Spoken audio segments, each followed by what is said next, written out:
Unlike other engines, Mercedes puts their oil filter up on top of the engine. It's usually pretty easy to get removed. You simply twist it,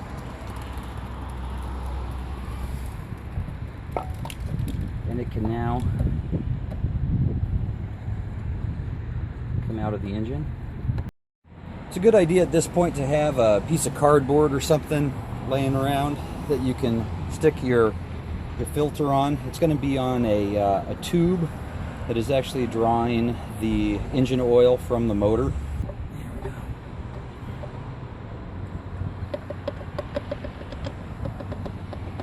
Got stuck around the base a little bit. I hope that you can see this here. This is these are the O-rings that are going to need to be replaced. We'll go ahead and pull the filter off, which is this element here.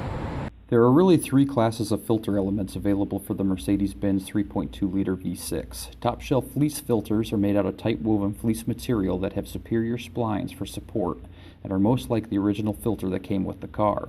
This man filter can be picked up on Amazon for a steal.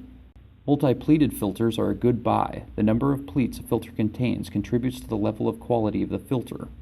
More pleats equals surface area. The higher number of pleats helps maintain its shape and effectiveness. Cheaper 24-pleat paper filters have less surface area dedicated to filtering. They fill up more readily and do not last as long between changes. This Fram Ultra Guard is an example of replacement filter with fewer pleats, but does use synthetic material, not paper, to boost its filtering effectiveness. Double check before purchase that your new filter comes with replacement O-rings.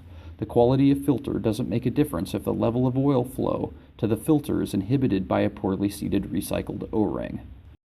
Okay, the next part of the process is actually kind of frustrating or irritating. It doesn't really take that long, but here's these rubber O-rings, which are going to slip around this oil tube. Over here to the left are the old O-rings. You can see I wound up breaking one as I was taking this apart. This one goes along the threads, like so.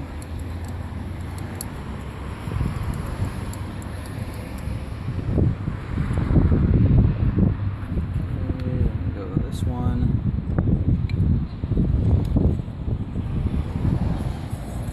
Tube.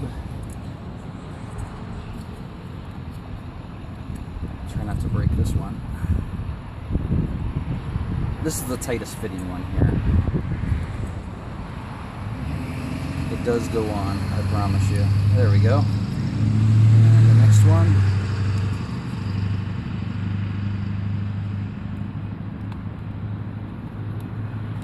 Like so. The little guy here at the end. Fram element. This is pretty much the same top and bottom. I always go ahead and put the text facing me while looking down at the threads. Back to insertion here, simply make sure that that's seated well. This is going to kind of be seated against the bottom of the element reservoir here. Go ahead and push that down into place and thread it down.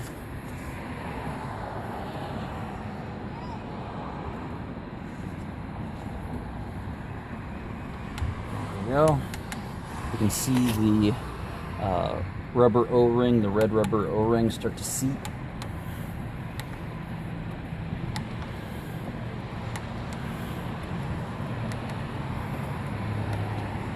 Want to get it good and firm in there. Borrow one of these to kind of help it along its way. Probably don't want to overdo it and break it or anything. There you go. It's clearly firmly in there.